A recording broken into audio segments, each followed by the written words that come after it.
नमस्कार दोस्तों, the knowledge में आपका स्वागत है। मैं हूं हितेश गिरी गोसाई और आज हम बात करेंगे एक दिलचस्प सवाल के बारे में कि बादल आखिर क्यों और कैसे फटता है। लेकिन उससे पहले हमें यह जानना होगा कि बादलों के प्रकार कितने हैं। पृथ्वी की सतह से 20 माइल ऊपर तो स्पेस शुरू हो जाता है, लेकिन पृथ्वी के आसपास वातावरण के लेयर्स है और इन लेयर्स में बादल तैरते हैं। बादलों का पहला प्रकार है एल्ट्रोस्ट्रेट क्लाउड।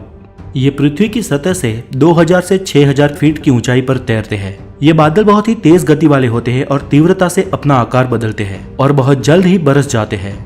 दूसरा है एल्टोक्यूमुलस क्लाउड।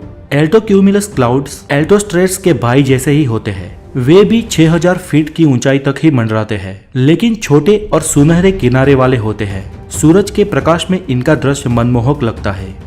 तीसरा है साइरस क्लाउड। 400 से 18000 फीट तक तैरने वाले बादलों को साइरस क्लाउड कहा जाता है। पूंछ के आकार के और भेड़ के ऊन के जैसे ये बादल कम घने होते हैं, इसलिए ये सूर्य प्रकाश को परावर्तित करते हैं।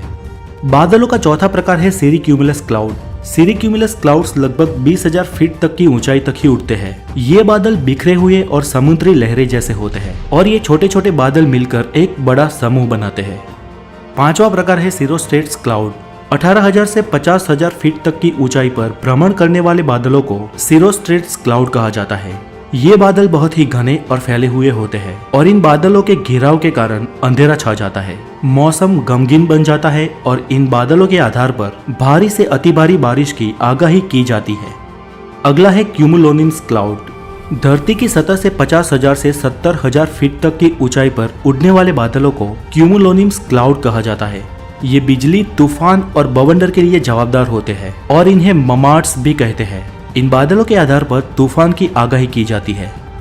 कुछ बादल बहुत ही नीचे होते हैं, इतने नीचे कि जिन्हें आप हाथ से छू सकते हैं। जी हाँ, जिन्हें हैज या कोहरा कहा जाता है। जमीन पर फैली धुंध या कोहरा भी एक बादल का ही प्रकार है। ये कोहरा जब ऊपर जाता है तब वो स्ट्रेट्स की कैटेगरी में आ जाता है। तो चले दोस्तों, अब जानते हैं बारिश आखिर कैसे गिरती है। तो पानी के छोटे छोटे लाखों करोड़ों बिंदु मिलकर बादल बनते हैं। धरती से पानी भाप के रूप में इवेपोरेट होके ऊपर जाता है। ऊपर कम तापमान की वजह से भाप ठंडी हो जाती है और धूल के छोटे छोटे मॉलिक्यूल्स के साथ टकराती है। इस टकराव के साथ भाप का फिर से छोटी छोटी पानी की बूंदों में रूपांतरण हो जाता है।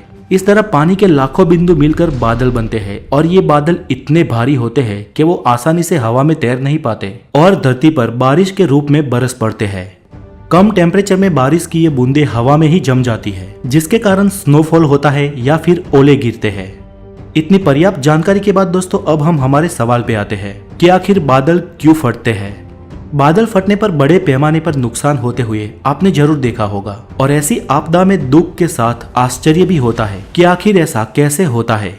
तो खासकर पहाड़ी विस्तार में ऐसा होता है। भारी हवा पहाड़ों को टकरा के ऊपर की ओर चढ़ती है और साथ ही बादल भी उनके साथ ऊपर उठते हैं। ऊंचाई पर जाने पर टेम्परेचर कम होने लगता है और ऊपरी हवा का दबाव और ठंड बादलों को बेहद घना बनाती है, जबकि नीचे से आती हवा बादलों को बरसने नहीं देती। इस कश्मकश में बादलों में पानी जुड़ता जाता है और बर्फ में परिवर्तित होता जाता है और अंत में घनत्व बढ़ने से और बादल के भारी हो जाने से एक साथ ही अति मात्रा में बर्फ और पानी जमीन पर गिर पड़ते हैं।